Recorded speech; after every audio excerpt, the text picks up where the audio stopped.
Cannabis Common Sense, the show that tells the truth about marijuana and the politics behind its prohibition. Hello and welcome to another exciting edition of Cannabis Common Sense. Our show is a production of our non-profit organization, the Hemp and Cannabis Foundation, otherwise known as THCF, to save breath, and its affiliated political committee, the Campaign for the Restoration and Regulation of Hemp. We have a great show for you tonight. Mr. Tim Pate's here. We're getting ready for the Hempstock Festival. We have these nifty new posters out. We'll be talking more about that in just a minute. We have a couple interesting news articles for you. So I can buy time to comb my hair. Let's bring on the infamous Dancing Cannabis Leaves.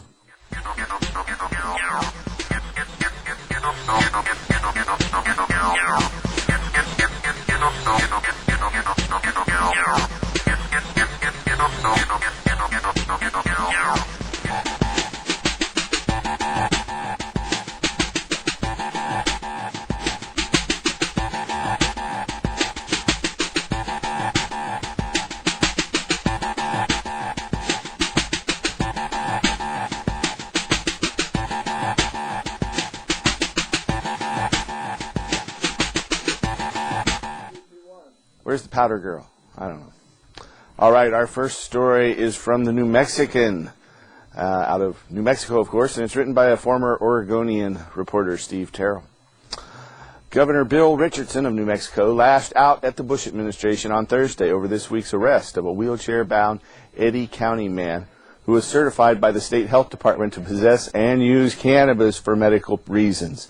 The Pecos Valley Drug Task Force, a multi-agency law enforcement group in southern New Mexico, raided the Molinga, New Mexico home of Leonard French, who is one of 38 patients approved to participate in the New Mexico State Medical Marijuana Program. The program started in July after new state law went into effect. The officers seized several cannabis plants. The Federal Drug Enforcement Agency and the FBI are members of the task force, which also includes state, county, and local police agencies. No state charges have been filed against French, though the task force has said federal charges are possible. The task force also said its officers did not know French had state permission to use marijuana at the time of the raid. Governor Richardson at a news conference said, quote, "I'm very concerned that the Bush administration, instead of going after drug dealers, are going after people who are suffering from cancer and paraplegics," end quote. French, according to the Associated Press, lost the use of his legs following a motorcycle crash about 20 years ago. Bill Richardson, the governor who's running for president, pledged to fight for medical marijuana programs and helped to get this one through the New Mexico state legislature, saying it's a matter of state sovereignty.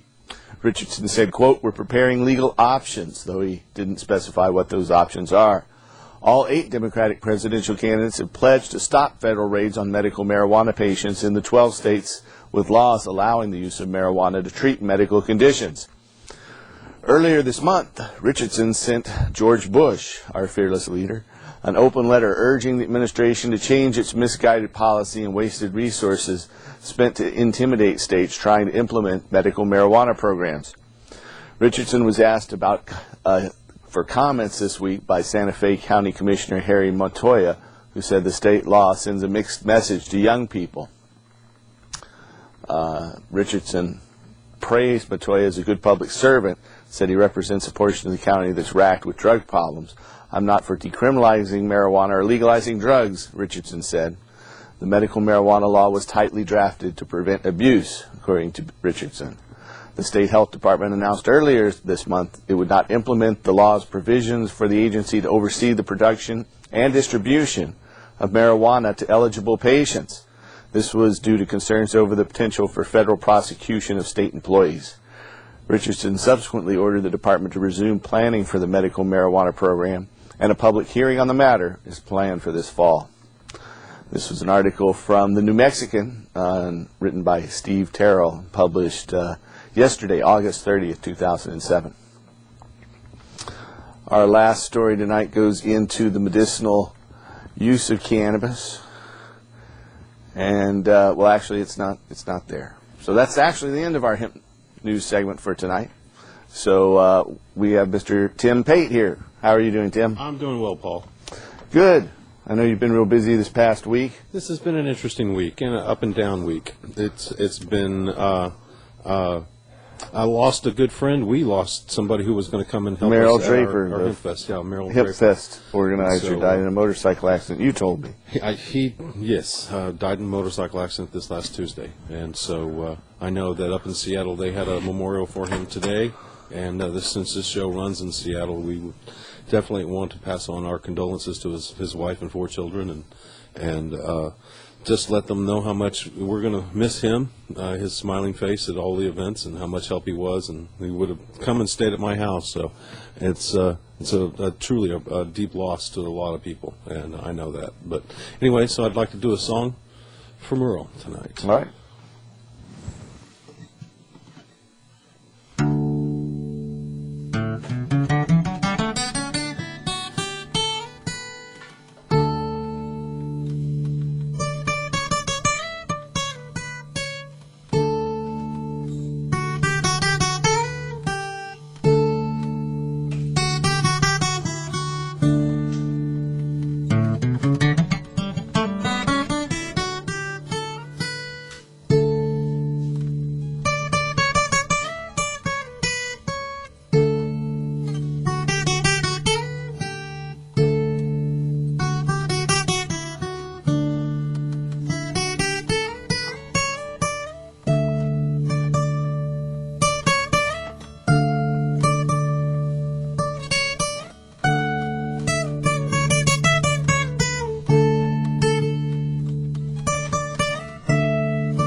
Tonight, the last day of August, the 31st of 2007, then you can call us at the number that will be on your screen there in just a second. It's 503-288-4448. That's 503-288-4448.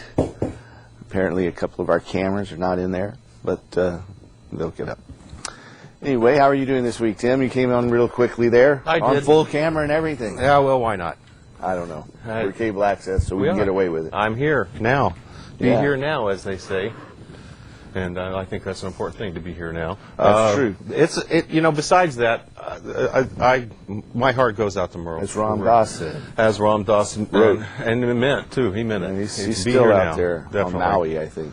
Well, we do have a major event coming this week. We do. The Hempstock is right around the corner, actually. We've had a lot of progress over the last week. We've had a lot of people doing a lot of things. We've got booths coming, we've got food coming, we've got music coming, and comedians coming, and tons of speakers coming. And We really have a pretty heavy comedian lineup this year. You know, I we've am had a glad couple for people that were local comedians who'd appeared in the past, but this year we have a couple of major names. Tommy Chong, of course, everybody knows Tommy Chong. That's a major Cheech comedian. and Chong on the 70s show. That's right. He's going to be the MC for the whole event, which is kind of exciting. He's going to do a couple of routines with his wife. He says he's going to go on for 45 minutes and maybe longer Shelby's if the gonna be audience there. wants her. Yep. Very good. Shelby will be there in addition to him emceeing and introducing folks.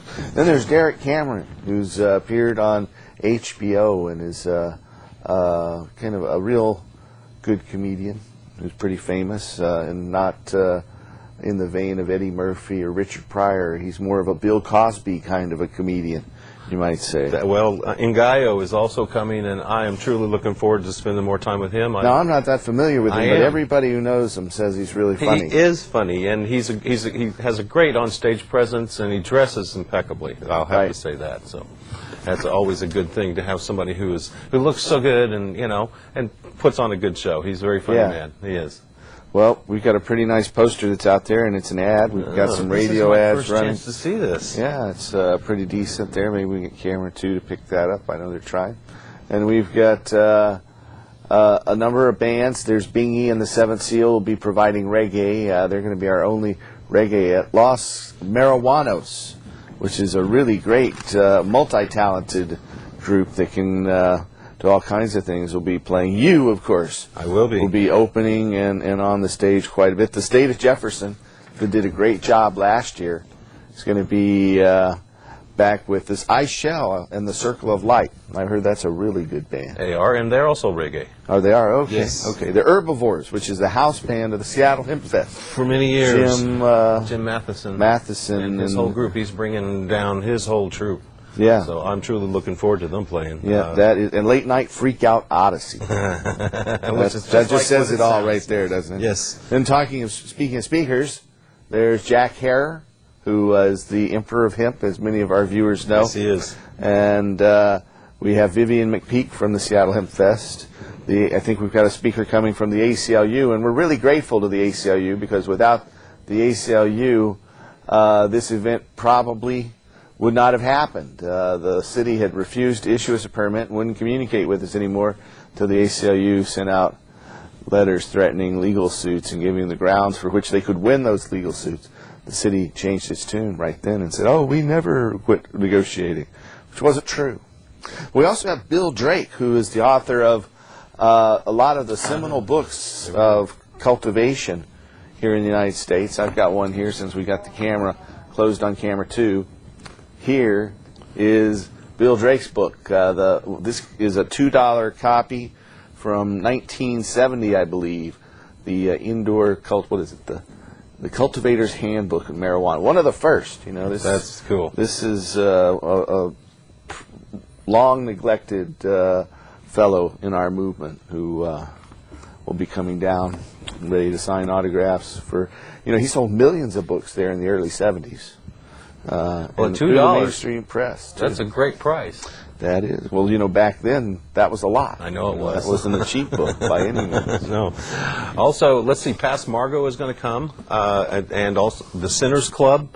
It's a group that I'm very familiar with that has played for me down at the Sand in the City for a couple of years. Right. And they are rock and roll to the core. So I'm truly looking forward to some of them. And back to the speakers, we also have Madeline Martinez. Yes. You know her. Yes. And Russ Belville, both of Oregon Normal. Yes. Russ Belville's a fellow who's on the local KPOGA progressive talk radio station and working with the Jones Radio Network, I guess, on a national basis. And the Reverend Levon Lyon. I'm expecting Levon to give a lion of a speech. And John Sajo of Voter Power. He'll be talking, as will Paul Loney, legal director of Oregon Normal and the past co-host of this very show for the first roughly 120 episodes. That's quite an episode. That was a while. That's a while. That is. Yeah, back before we were producing in this studio, we produced in this other fellow, Lanny Swerdlow's studio. Ah. And he helped produce the first 120 of them. Now, how many shows have we had now? What is this? This is 400. I think it's 417. Ooh, we're closing in. Show in. What number? 416. 416. We're closing in on 420. It won't be long now. It won't. I guess we have a caller, though. Hello, caller. You are on our show. Hey. Hey. So I've been curious for the last couple of years. I'm 27 years old. I've been through about 5 car accidents. I have bulging discs in my neck and back, so I have common problems with pain. Well, you definitely qualify for medical marijuana. Anyone that has bulging discs in their neck and back, and that's probably about 50% of the folks who have a medical marijuana permit. I just figured it was too common, so, they kind of... No, I mean, obviously it's a very painful condition, and rather than using the other opiates and... Well, I'm allergic to, like, Vicodin and all that, so I can't take any of those. Well, cannabis is much less debilitating, and you don't have to experience the psychoactive effects of cannabis to benefit from its analgesic and anti-inflammatory properties. Yeah, you can still function on it, too. That's the nice thing Exactly. about that. So, how do I go about getting one? How do I go about the whole process? Well, the first thing is that you have medical care and you get your medical records. Something that you can go to your doctor. Is the first place Yeah, I to don't start. have insurance, though. Okay. Well, I mean, Still need your doctor. yeah. When did you get the injuries in your neck and back? From my last car accident about a year and a half ago. And you went in the hospital at that time? Oh, yeah. They took x-rays and everything. Okay. So I So found out. the radiologist reports from that hospital are something that one of these medical marijuana specialists could take and analyze, and then they'd have a nurse do a physical exam, and then they do the documentation necessary for a medical marijuana permit. That's not Okay. just here in Oregon, but across every state that allows medical marijuana. This show is also seen up in Seattle and in Denver, Durango, and Spokane, and other places. So in all of those locations, the first place you start would be obtaining your medical records. Then you can go to your doctor and ask about it, or if you don't want that to be in your permanent medical file, then you could approach one of the folks who specialize in medical marijuana. And our organization has a referral line that you can call 24 hours a day, and we'll be happy to direct you to doctors all across Washington, Oregon, California, Nevada, Colorado, and Hawaii. You just call the number that's there on your screen here in Portland. It's 503-235-01, actually 235-4606. I almost gave you the fax number. It's Okay, and I was at the Million Man Marijuana March downtown, too, this last year. It was cool. Yeah. So, yeah, you just call that number and leave your name and information, and people who can refer you to one of these doctors in your area will call you back. Right on, thank you. You're welcome. Good luck. Yeah, for those of you who are outside of the Portland area, we also have an office up in Seattle, and the Seattle number is 206-878-1301. That's it, yeah, 878-1301. And the 1701. That's it. Short-term memory loss there tonight. You got a lot of numbers. I know there are. It's 206-878-1701. The number in Denver is pretty easy to remember. It's 303-403-9996. That's 303-403-9996. And if you're outside of the Portland, Seattle, or Denver metropolitan areas, we have a toll-free number. It's 1-800- There it is, 723-0188. That's 1-800-723-0188. And you can call any of those numbers 24 hours a day to get a referral. And there you have it. That's cool. But we have another number. If you want to call us tonight on the 31st of August, 2007, to ask a question, then you can call us at 503-288-4448. That's 503-288-4448. We do have another caller. Hello, caller. You're on the show. Hey, Paul. How's it going? Pretty well.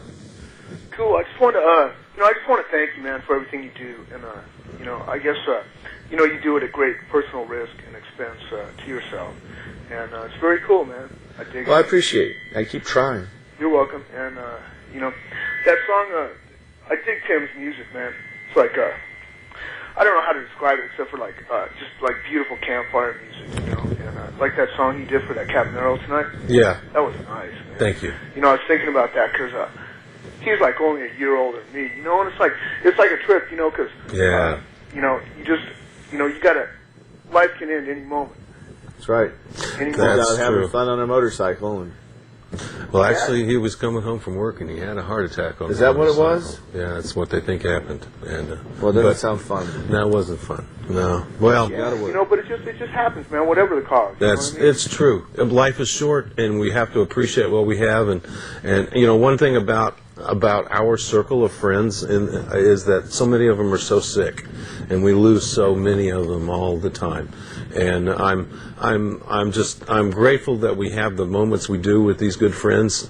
This gentleman was a caregiver, and he appreciated like all of us do, the value of this fight. And anytime a warrior like him goes, it hurts us all. Last year, our organization was one of the main sponsors of the Seattle Hemp Fest, Yeah. and he was in charge of it. Yes. So he helped us through each stage of the process and did a great job. Yeah. That was the first time I'd met him, and I was really impressed by his work. Well, as a member of the core staff of the Seattle Hemp Fest, I've had many more chances. So, simple as that. But I hope that he was out there having fun on his motorcycle. I do too. If he was, for folks who really like motorcycle he's riding riding. the clouds, man. He's That's riding it. The clouds.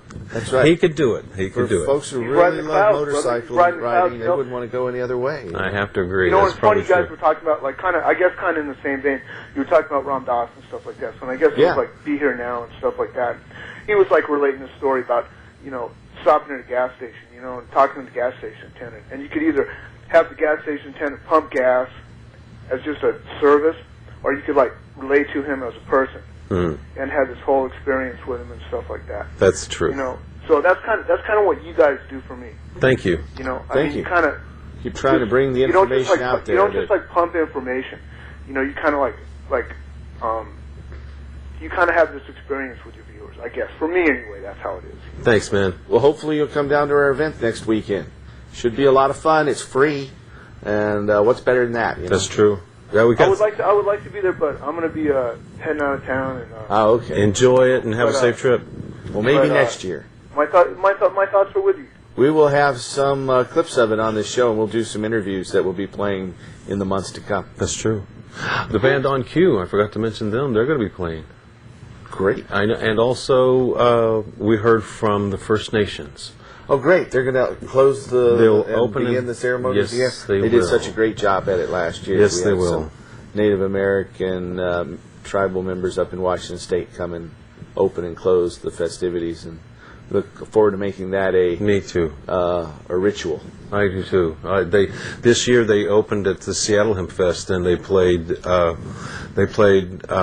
Sitting Bull's Victory Song, and it was the most powerful thing I've ever heard in my life. It was just whoa. So Cool. I look forward to every time they come and play. My heart opens up to what they have to say, and I'm glad to hear them.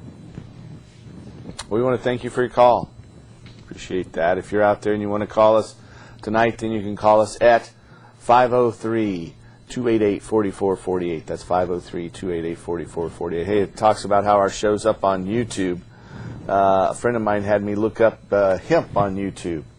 And I looked it up, and right number 4 was a speech I gave last year at the Portland Hempstock Festival, talking about biodiesel. And so that apparently, via votes and views or something, is the number 4 selection. You never know when you're going to look show up. Yeah, I was surprised. I started scrolling down. Oh, I recognize that guy. Choose your words carefully when you're on that camera, huh? Yeah. Well, the camera was jumping all around, but I think anyone who's been a long-time watcher of the show probably knows exactly what I said about biodiesel, and I'll spare you for the moment. But next time someone asks, we'll go right into it. On that note, I will be this next week on Normal's national podcast.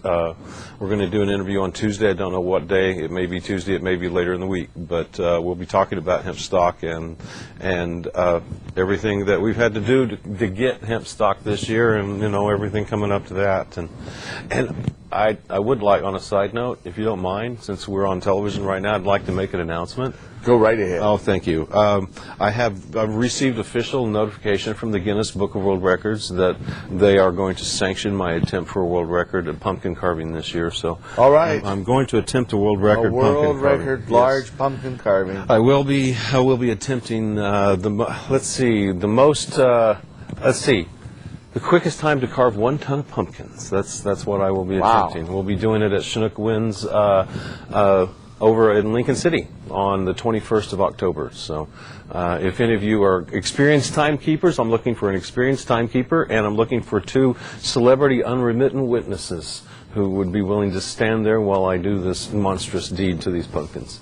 So there you have it. I have to put a little team together, but you'll be part of a Guinness Book of World Records attempt. And the world record currently is 4 hours, 17 minutes, and 26 seconds. For a ton of, a half ton. A ton. That's a ton of pumpkins. 1,000 pounds? 2,000 pounds. 2,000. Ah, Yes. okay. So 2,000 now I intend to break that by 4 All hours. Right. Great. I guess we do have a caller. Hello, caller. You're on the show. Hello? Hello. Yes, hello. Hi, I love you guys. Oh, thank you. We love you too. I know you do, and you're working real hard for me. So I'm just echoing the last caller, saying how much I appreciate you both, and the wonderful, wonderful rendition of the national anthem. That's right. You did a That couple. was so really beautiful. good. Thank you. Thank you. I also wanted to You'll be ask doing that at the Hempstock Festival. I opened, I learned that song so that they would always ask me to open.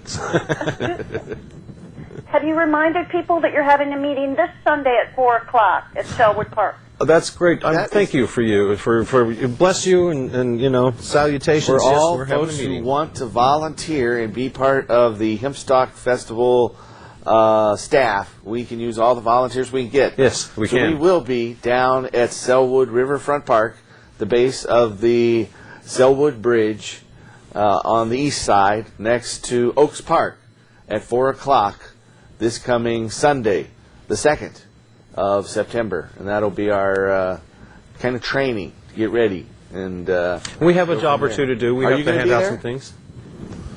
What? Are you going to come? Yes, I am. I have something that I want to contribute. Good. And Oh, great. also, I called New Seasons, the store on Tacoma Yes. and Beaverton Hillsdale Highway, and suggested that they become vendors and contribute. Oh, great.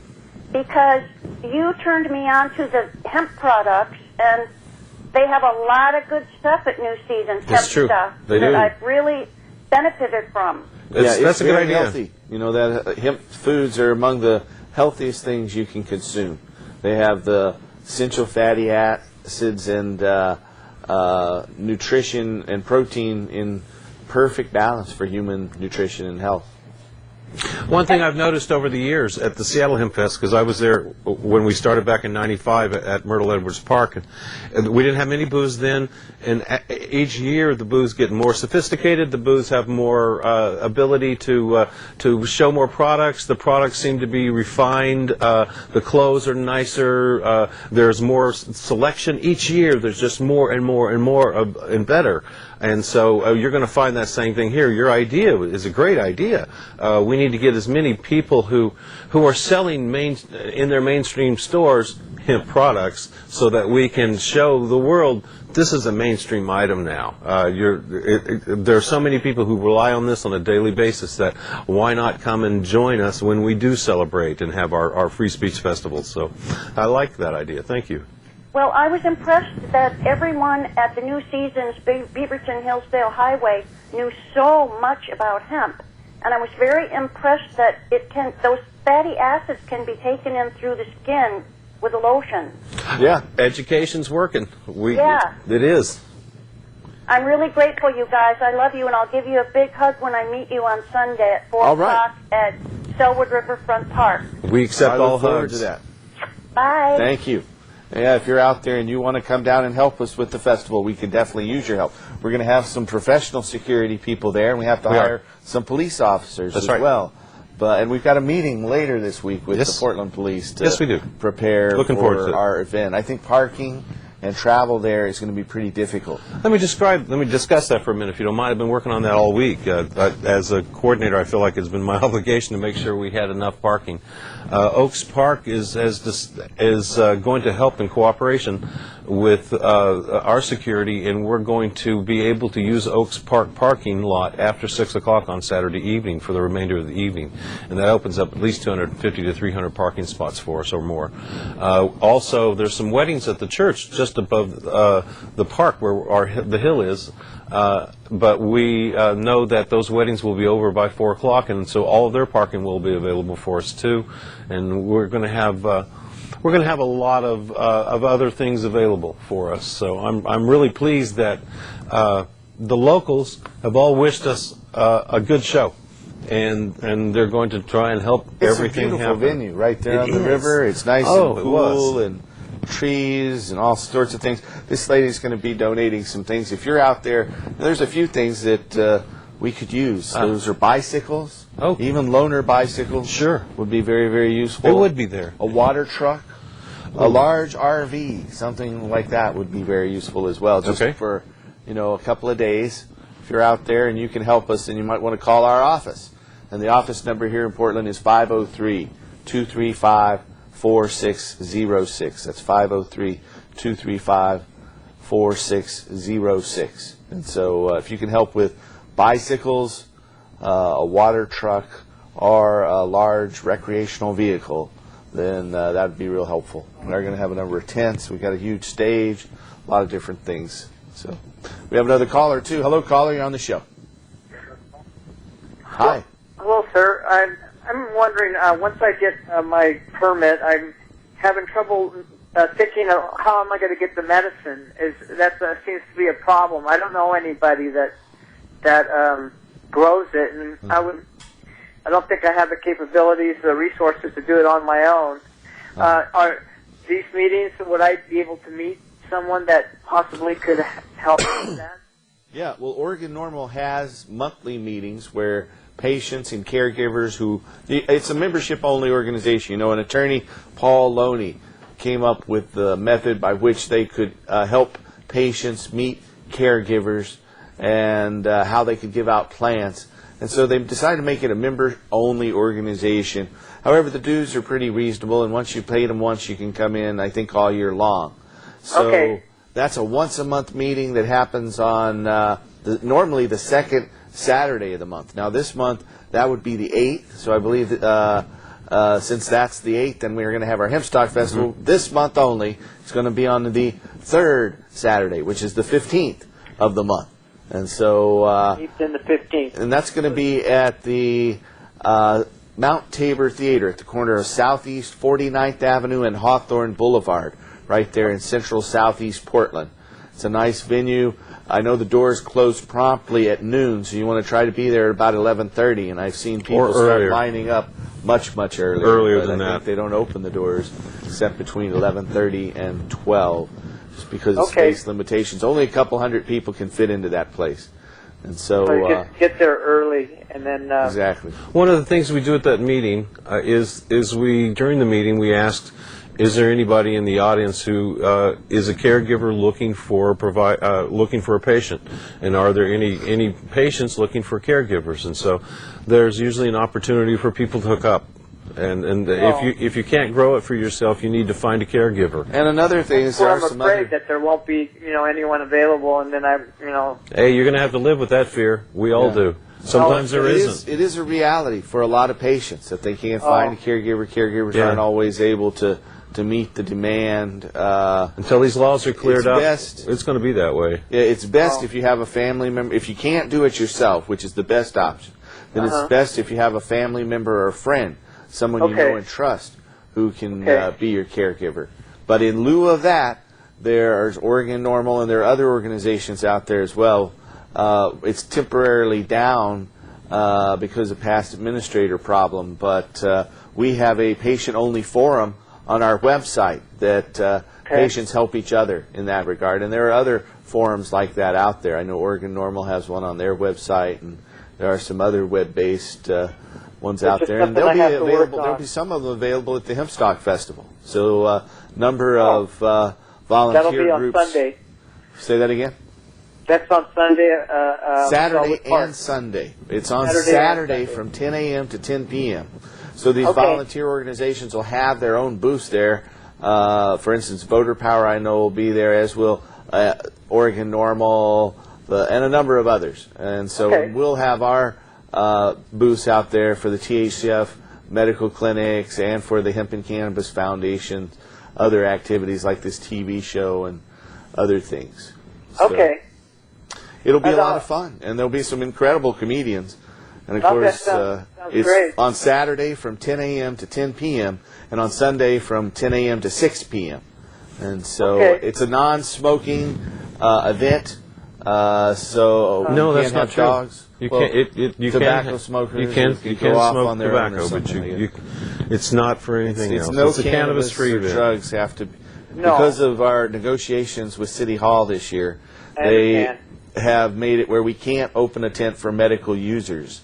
Last year and the year before, actually, as well, we had a tent that we allowed medical users who displayed a medical permit to go in to, but this year we're not going to be able to do that, and we have to make some announcements from the stage and on our poster saying that it's no drugs, no dogs event. Okay, well, thank you for Thank your you. information. Thanks for calling. Absolutely. You know, you face what most patients face, and that's enough medicine to deal with whatever issues you have to deal with. And you have our sympathies. That's why we keep doing this show. It's an important issue. out I there that we appreciate that. recommend Like I know that it would alleviate pain for a lot of people, Yeah, and it's but true. then not being able to get it seems to be a problem. It's true. It is. That's Well, that's especially something I can in work light on. of the current federal laws. I think that once President Bush isn't in office, we'll see a dramatic change in Congress. Right now, Okay, Bush is great. going to veto any new law that's out there. And the Democrats, who got control of both houses of Congress last year, say they've got the votes in place to pass a federal medical marijuana law. But they don't want to do it while George Bush is president. He would just veto it, and then they're afraid it would be used against them in Congress in the elections for president and Congress next year. And Okay. so we'll see a law, though, in 2009 that I think a new president will sign into law that will allow medical marijuana, and at that point it'll be a lot easier to obtain. Then Oh, that I sounds think we'll see great. a lot more doctors learning about cannabis We'll just and have see it to implemented all on a lot larger level. get together and work on it. We are. Yeah. That's what the rallies are about. We have Earl Blumenauer here in appreciate Portland that. that supports it, and we urge you, all our viewers out there, to contact your Maybe I representative. can volunteer or something. I'll come down and see. Good. There's so many issues with hemp and cannabis that we just need to end adult marijuana prohibition and restore industrial hemp. And when that happens, medical marijuana will become commonplace and very inexpensive. Great. That sounds good. All right, and I think we'll see a real change in our economy as we quit sending billions of dollars to the petrochemical industries and the despots in the Middle East and start giving it to farmers around Make the them world. pot growers pay their taxes. Yeah. Yeah. And let us drive our cars on hemp seed oil. Amen. That's the real key to this thing, I do believe. That Build it our all houses has to with do hemp energy. boards. And the fact that hemp produces 3 times more biodiesel fuel than any other plant. It actually took them 20 years to synthesize petroleum to be like vegetable oil so they could start running diesel engines. But I know I'm preaching to the converted here. That's all right. Preach on. We are going to run our weekly film clip here, and we'll be back in just a second to take more calls and a few more songs from Tim. And so stay tuned. Cannabis has long been esteemed as a safe, effective, and non-addicting medicine. For thousands of years, it was prescribed by the greatest physicians of their day. It was used for dozens of conditions ranging from migraines, chronic pain, and asthma, to childbirth, muscle spasms, and even depression. Today, it also provides relief for victims of multiple sclerosis, glaucoma, the AIDS wasting syndrome, and nausea induced by chemotherapy. It's impossible for a human to overdose and die, which is not true of alcohol, nicotine, barbiturates, or morphine. And it's a drug which humans can use under a wide variety of circumstances with safety. Even so, U.S. House Republicans, using language that would have made Harry Anslinger proud, passed a resolution in 1998 branding marijuana a dangerous, addictive drug with no medical use.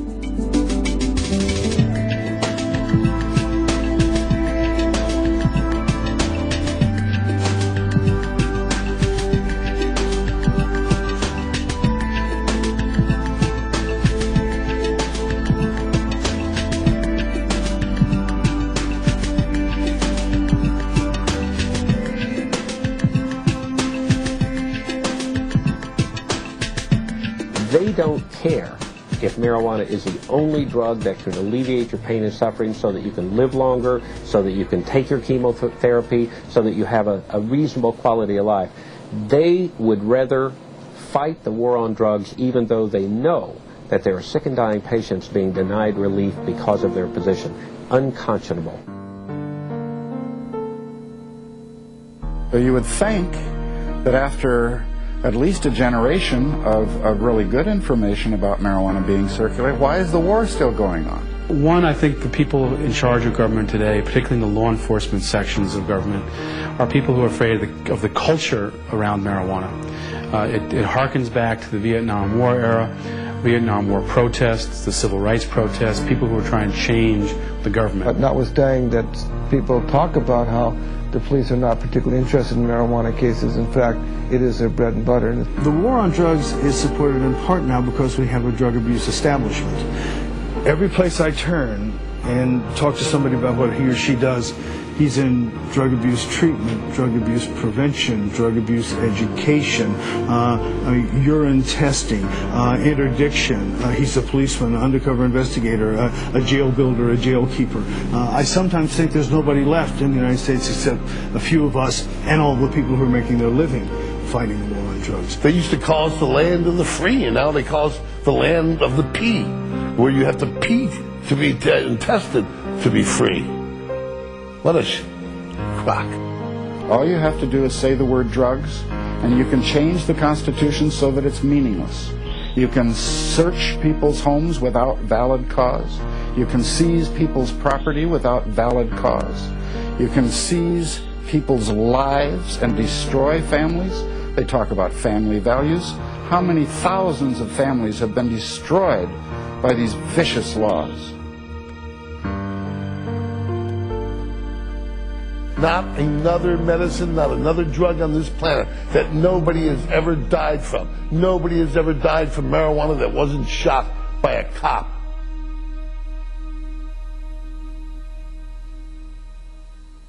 Jack Herrera. Have I pronounced it correctly, Jack? Herrera. Okay. Jack Herrera. Jack Herrera. Jack Herrera. Jack Herrera. This to Jack Herrera. We're going to put on Jack Herrera. Hemp.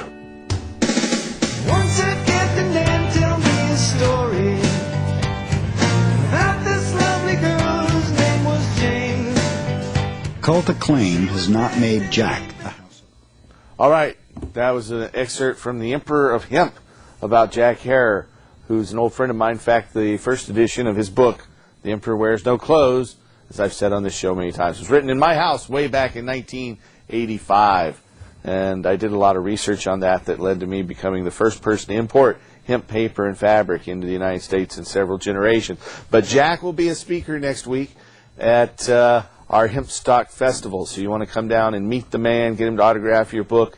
He's about 10 years ago suffered a stroke, but he has come back admirably from that. Still is a inspiring public speaker.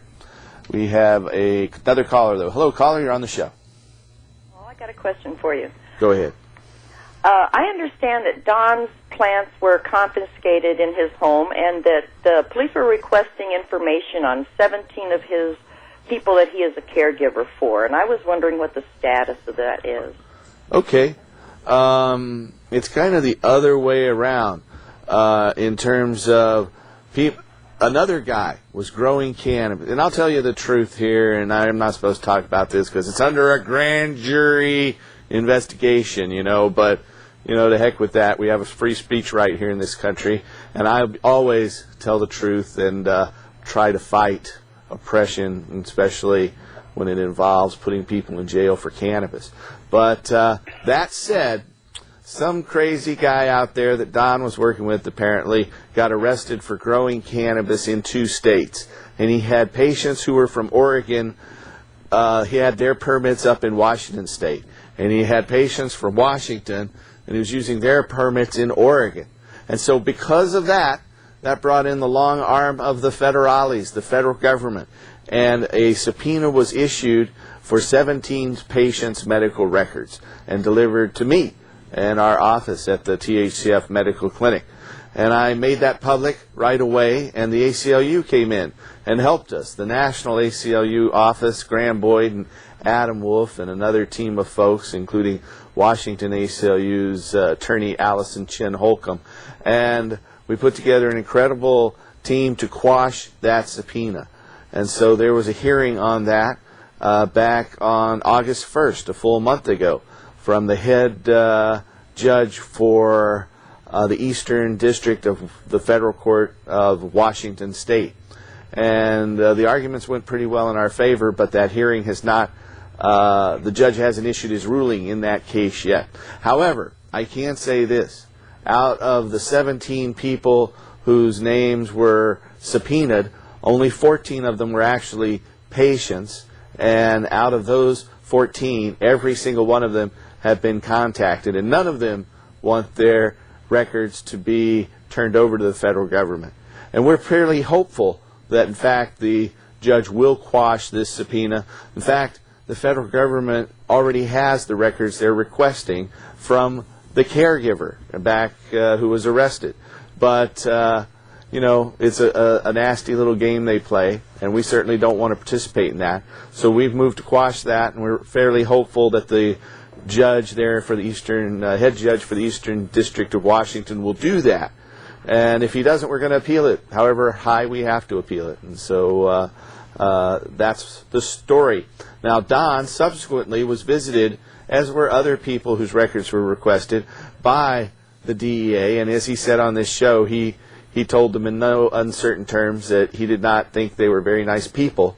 And they did not want to be told they are not very nice people. And subsequently, after that, they came in and raided his house, and some plants were taken, and I don't know the whole story in that. I haven't had a lot of communication with him. I've been very busy myself. In fact, just in the past 2 weeks, I've seen hundreds of patients in 4 states, and so including Hawaii and Colorado. And so I haven't been able to touch base with him to see what's going on. Well, I also noticed that you push Oregon normal quite a bit. I was wondering why you don't say much about Oregon green-free for us patients that live on the west side, since they meet on the west side, and Oregon normal meets on the east side. And from what I understand, isn't Oregon normal more of a political part of the marijuana movement, whereas Oregon green-free is more for the patients? Well, you know, there's a lot of schisms in the medical marijuana world out there. And in fact, we work with Oregon Green Free and share an office with Central Oregon Green Free in Bend, and have helped them get established there. And Oregon Green Free, in fact, was founded on the couch in my living room, right here in Portland, back before our clinic actually had an office, back in, I think it was 2003. And so we've had the folks for Oregon Green Free on this show. We don't talk about it quite as much, but they're out there. It's only because, you know, they can call in and come on the show as well.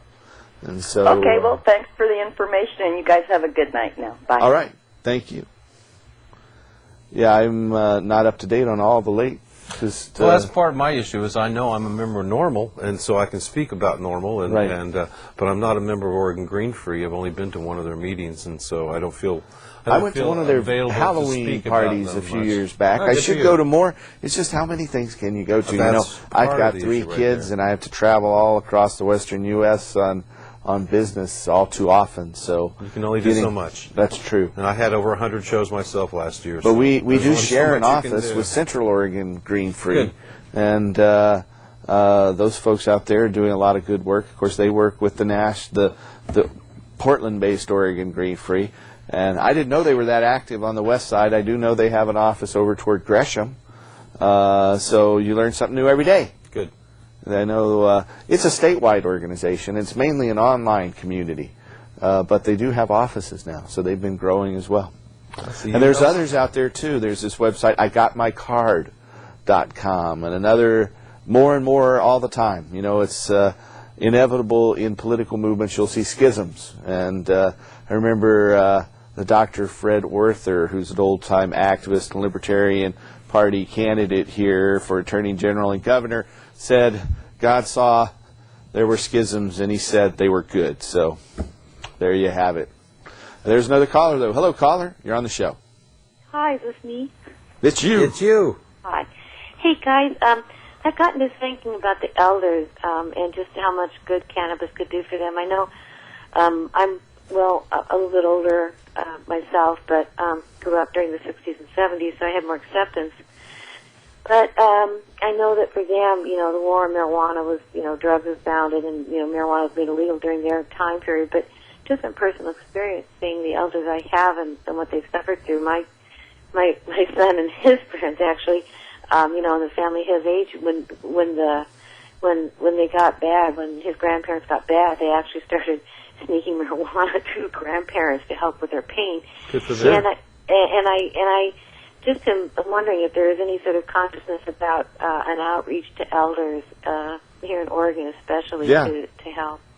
Well, there is, and there's some people, like a fellow by the name of Cliff Spencer, who helps a number of hospices use medical marijuana in help of the people close to death.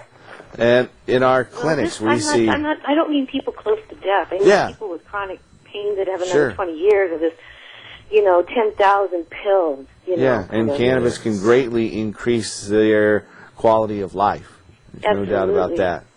So, is there even with normal, especially, is there like an active interest or share for that going on? Is that on people's minds at all? Working toward that? Or? Oh, it certainly is. We have doctors in our organization, about a half dozen of them now, who see patients all across the western United States, and we work with dozens of other doctors.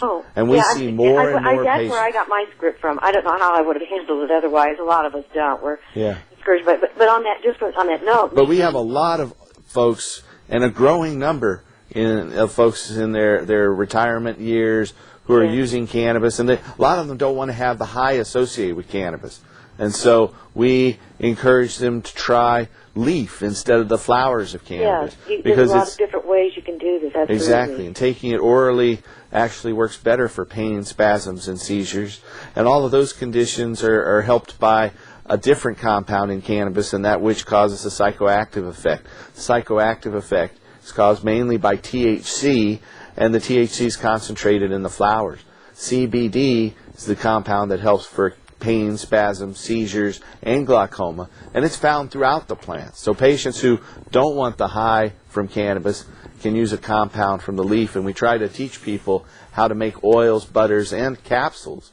We have a recipe by Dr. Rick like Baird. An outreach, to people to be able to support their own needs for this and understand how they're medicating, which, of course, with common modern medicine is really discouraged. The patient's really discouraged from taking ownership. But we try to do that through this TV show. Are so housebound so much. Is there? Yeah. It's hard for them to get out and down to the clinics, and you have to sit for a while at those clinics and stuff. And I just didn't know if like Portland Impact has outreach for elders, and I didn't know if there was anything along that, or if there were other collaborative groups that we put literature in clinics that treat chronic pain patients, and where they allow us to do that. We put out this television show. We are advertising in a number of venues that are aimed toward an alternative health care modality. In Colorado, there's a magazine called Nexus that aims toward that kind of a market. In Spokane, another one called In Health Northwest. Our organization actually spends about $20,000 a month in advertising all across the western United States. That's cool. But if it's especially if it's to a market and a media that will get to some of the folks that are just not aware that that's seriously available to them. We're trying to put it out there, and like I said, we do spend $20,000 a month to put our advertising out there to reach out to folks who can use medicinal cannabis, who don't know about its benefit. And this show is one of those ways we do that, and it's aired not just here in Oregon, but across Washington and in Colorado as well. Well, speaking of outreach, who's the gentleman with Paul? For us infrequent viewers, I tuned in late from the beginning, and I didn't hear who he was. Oh, it's Tim Pate. He's a local artist who's been an activist for a long time. He's over here with guitar again. He's been on our show for a little over a year now, adding musical accompaniment. He's jumped in here to help host it as well recently. And I'm excited about his pumpkin carving efforts. I hope he's getting it documented on film. That certainly would be a nice little piece for YouTube now, wouldn't it? He has been on most of the local television stations with his pumpkin carving. He is an incredible glass artist. He can make all kinds of nifty plates and art and Chihuly type creations. He's also a singer, a songwriter. He's a multifaceted artist. So Is he going to sing for us again? Like a diamond, I've been rubbed raw on many sides. He's going to sing for us in just a minute, and he's opened every Hempstock Festival. This will be our third one, so that's not saying all that much. But he's opened every Seattle Hemp Fest, and they just did their, what was it? I Their heard. 16th. Yeah, that So- that sounds very interesting. I'm interested in that opening and closing ceremony as well. So. Well, come on down. He'll be there at 10 a.m., and you'll see him throughout the festival. He'll be there at 10 a.m. at the Selwood Riverfront Park. It's next Saturday and Sunday. Now, next Saturday is tomorrow, so it's the 8th, right? Well, yeah, you're right. It's not tomorrow, but it's the following Saturday, September 8th and 9th. So Great. it's next weekend, not this weekend, but next weekend. And so on Saturday, it's from 10 a.m. to 10 p.m. On Sunday, 10 a.m. to 6 p.m. But you know what? We're out of time. Now, Paul, you traveled wears well on you. For a guy who's been all over those states in the last little while, you're looking pretty good. Well, thanks. I came in on a 6 a.m. flight. That meant I was up at 3 to get to the airport and turn in the rent-a-car. And I could go on, but I won't bore you. You turned it into a regular Ben Franklin. Something like that. Well, thanks for watching. Thanks for your question and your support. You're welcome. We look forward to seeing you here at the Portland Hempstock Festival next week. All right. We urge you to tune back in next week, too, for another exciting edition of Cannabis Common Sense. And remember to help us restore hemp and end cannabis prohibition. Thanks for watching. You ready, Tim? You were born ready. Sometimes.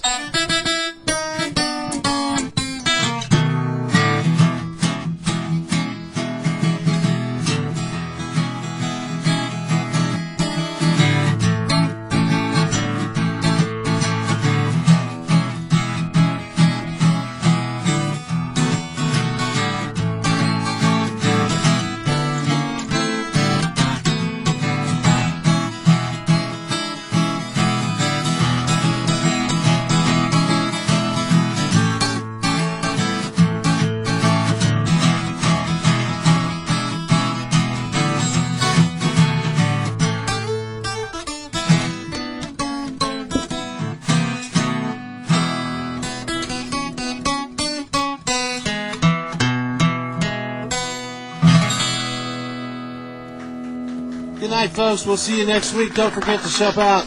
We want you at the show. We want you at Hempstock. So come on out, please.